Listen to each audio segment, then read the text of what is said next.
The Lady of Elche, a limestone bust that was first discovered in 1897.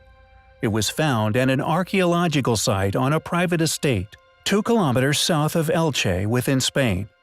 Currently exhibited at the National Archaeological Museum in Madrid.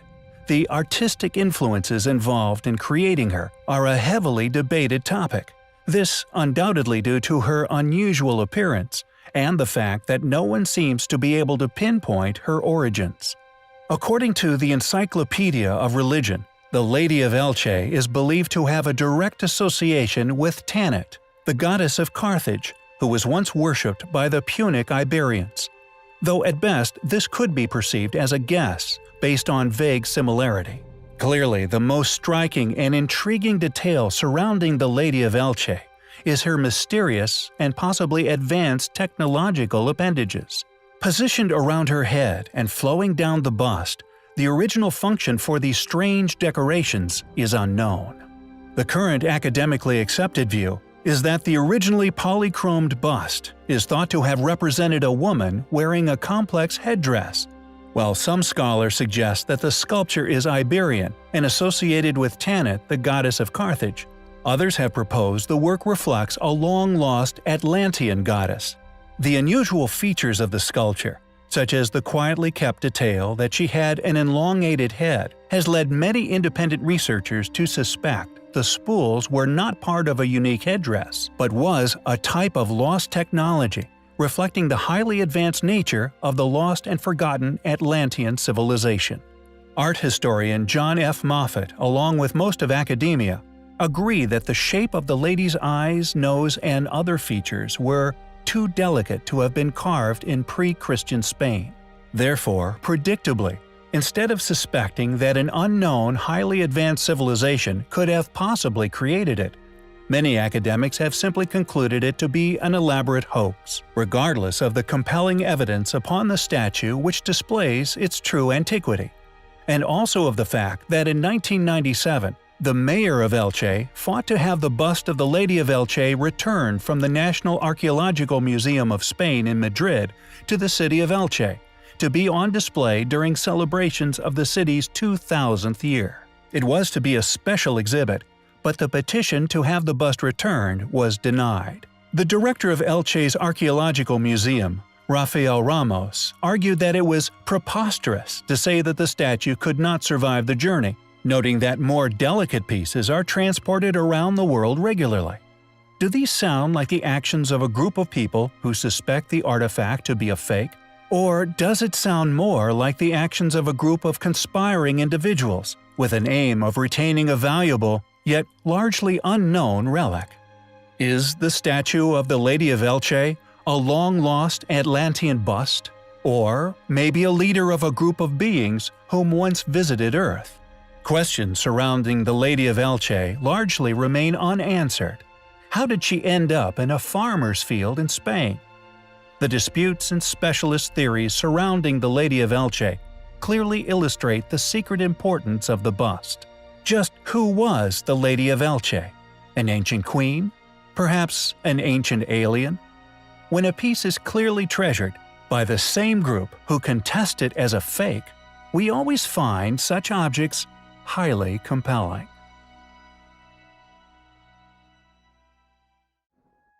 Quote, "Here we have some kind of animal. It looks like a dinosaur." When Professor Pittoni found this statue, it was reportedly making a strange noise. So, upon further investigation, which involved a circular incision into the statue's stone, it was found to contain a small black ball. You can see this mysterious object resting within the opening. After further research surrounding this artifact, the professor informed me that somehow somebody must have performed a practical joke on them. When asked why, he replied, "Because the result of the research shows that this metal material is in fact, amazingly, chrome steel."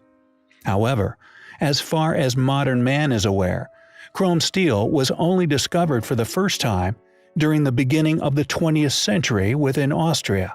That means it should have been impossible to have found some inside a statue with an astonishing estimated age of approximately 17,000 years. Professor Pittoni was laughing in disbelief. He said, "If a statue is making a strange sound, I do not open it right away. I also first performed several X-rays prior to his research. And clearly, within this still complete closed statue, is this unexplainable round chrome ball, proof the sphere was in existence before more detailed exploration was undertaken." End quote. That was an excerpt from one of Klaus Dona's many press interviews, specifically pertaining to one of the many, seemingly impossible ancient out-of-place artifacts he so often covers within his work. Intriguingly, along with this detailed description of unfolding events surrounding their research of this unquestionably perplexing item, Professor Pittoni side-noted that during his examinations of the object's outer shell, he also noticed that at some time within its long life, undoubtedly within antiquity, it had previously been expertly opened, presumably during a similar operation. Then, at some later date, and for some currently unknown reason, almost perfectly resealed. Was this task undertaken by a later advanced civilization? A group of individuals who also uncovered this artifact's inexplicable features? Possibly a lost civilization's ancient museum exhibit? Could it possibly be far older than the 17,000-year aging it is currently assigned with? It is undoubtedly highly compelling. In 1990, an Italian geologist named Angelo Pittoni would find an unusual stone while visiting Sierra Leone, a mysterious artifact that has baffled all who have studied it. A local Fula chief was said to have given it to Pittoni, a blue stone with mysterious white lines upon its surface. After returning to Europe, Pittoni took the stone to the Institute of Natural Sciences of Geneva and then University La Sapienza in Rome for further analysis. To his surprise, tests revealed that it was not a turquoise, or indeed anything that could officially be identified. Furthermore, the blue stone didn't correspond to any known mineral. But the most intriguing thing is its color. Researchers still do not understand how the stone has acquired or retained its color. This even though several universities and laboratories have analyzed the artifact at great length. It seems its color remains a mystery. Mysteriously, at the University of Utrecht, the stone underwent several tests with use of strong acids, but none of the acids could affect the stone. It was even heated to over 3,000 degrees Celsius, yet its composition wasn't altered. When a small piece of the stone was pulverized and viewed under the microscope, it curiously lost its color. Now known as the Sky Stone, according to analysis, an amazing 77.17% of the stone is somehow made of pure oxygen. The remaining percentage was divided between carbon, calcium, and another unknown element. When researchers crushed a piece of the sky rock and mixed it with acetone, hexane, and methylene, and then enhanced the extractions with ultrasound, they were eventually able to locate an organic compound that is currently unknown to science.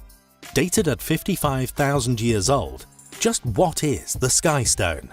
How could it possibly be made mostly of oxygen? Is this stone a past remnant left by a once advanced civilization? Or maybe its origins are not even local to Earth? Amazingly, it seems that Pittoni's Sky Stone is not unique. There has in fact been similar finds in other places of the Earth, most notably Brazil. The other sample of Sky Stone was submitted to GRS Swiss Labs for testing and analysis by an anonymous dealer.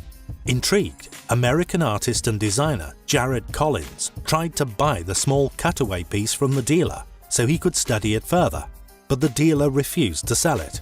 He wouldn't even name a price for the larger full stone. It seems there are indeed other exhibits of this curious stone, made mostly of pure oxygen, in existence, yet the mystery surrounding their makeup and origin persists to this day. Hey guys, so today I wanted to share with you a rather special out-of-place artifact. It's known as the Fisher Canyon Footprint, and it's actually a lump of coal. However, this small lump of coal is something very special. It's an artifact we hold dear to our hearts here at Mystery History. Since its discovery in the early 1900s by a man named John T. Reed, a character we have actually covered in the past, it has been silencing skeptics and evolutionists the world over.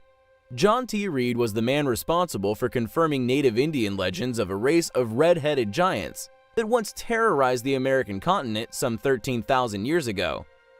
When John found the Fisher Canyon footprint, he reported it to the New York Sunday American.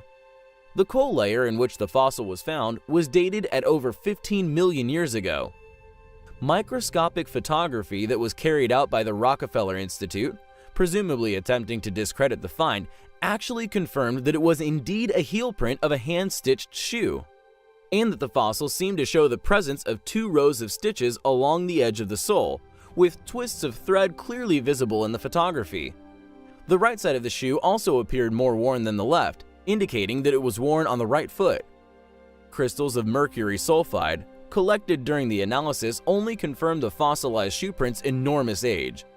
After the test results were in, Samuel Hubbard of the Museum of Archaeology in Oakland, California, buckled to the sheer amount of conclusive evidence by telling the press, quote, "Today's people are not yet able to make this kind of shoe. Facing this kind of evidence indicates that at the time of suspected uncivilized arthropods, millions of years ago, people with high intelligence appear to have existed. Detail of the threads proves that it was the sole of a shoe and was strictly the handiwork of man." End quote. This is why we love the Fisher Canyon footprint so much. It sat in the back of museum collections for years, silently waiting for evolutionists and skeptics alike to stumble upon its existence, only for it to then cast its spell of tremendous doubt upon their way of thinking. They can produce no real explanation for it. The best any mainstream scientists or anthropologists can do is ignore the evidence and conclude it's just a natural formation. Unfortunately, the footprint conveniently went missing a few years ago, even though by all accounts it was just a lump of coal. The story has also been hijacked over the years, with the Rockefeller Institute's test results subsequently vanishing. However, luckily for us, the quotes by Hubbard are in press archives all over the world. This small lump of coal is sure to fuel the argument for years to come. Hey guys, so in 1999, engineer and all-around good guy John J. Williams found something that has become a very important find, known as the Enigmalith. He was hiking in North America when he noticed something odd about a boulder lying on the ground. Upon closer inspection, John discovered that the rock appeared to have 3 metal prongs protruding from its center. Finding this rather odd like anyone would, John collected the rock up and took it home. Now, it must be said, John J. Williams is one of those endearing characters that is not easily fooled. Knowing, as the perceptive person that he is, that an authentic, out-of-place artifact that according to modern understanding shouldn't exist are the types of relics that regularly go missing, with many people attempting to get their hands on it. John has guarded this artifact so well, in fact, he even refuses to give away the location in which he found it.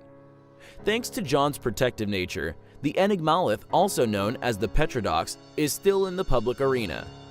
A device that has the undeniable aspect of an electrical component, which ended up embedded into solid granite, stone composed of quartz and feldspar with small traces of mica. Williams has received offers up to $500,000 for the device, but he refuses to sell it. Williams stated that the artifact, however, is available to any researchers for analysis. So far, only a few individuals have taken the time, or the risk to their funding, to study the mysterious object.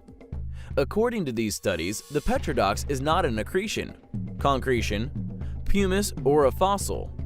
It does not contain any known resins, cement, glues, adhesives, limestone, mortar, or other binding agents. In other words, this baby is an authentic bona fide rock, which a long time ago formed around the electrical component. According to geological analysis, researchers believe that the rock is at least 100,000 years old, which should be impossible when the object embedded in it is of artificial origin. The device has been compared by some researchers to an electronic XLR connector, or similar component. The artifact has a very weak magnetic attraction. Readings indicate either an open circuit or very high impedance between the pins. Williams has not allowed the object to be broken in half for analysis, but X-ray tests have shown that the artifact has a mysterious, quote, opaque internal structure in the center of the stone, Skeptics firmly state, but at a distance, that this 100,000-year-old electrical component is a manufactured hoax. But Williams does not agree and welcomes studies of it. Williams is convinced that he has found a genuine artifact that belonged to an advanced ancient civilization or an extraterrestrial race. He is willing to let researchers authenticate the artifact under certain conditions, that he is present during the analysis, and that the rock remains unharmed. Thanks to his diligence, this is a rare out-of-place artifact, which is still in the realm of public scrutiny. As always, thanks for watching, guys, and until next time, take care. In the Museum of the Unexplained in Reed Spring, Missouri, a rather peculiar artifact can be found. Known as the Bob White artifact, Bob was driving with a friend down a Colorado highway one night in 1985, when they would both experience a close encounter. As the craft flew over Bob's head, according to Bob, it dropped him a gift, an object which has caused Bob numerous issues. Quote, "I don't know about you, but as for me, every time I hear people from Skeptic magazine lying through their teeth, it makes me sick. They say they have never seen any hard evidence of UFOs. This is only true because they refuse to look at this, a piece of a UFO.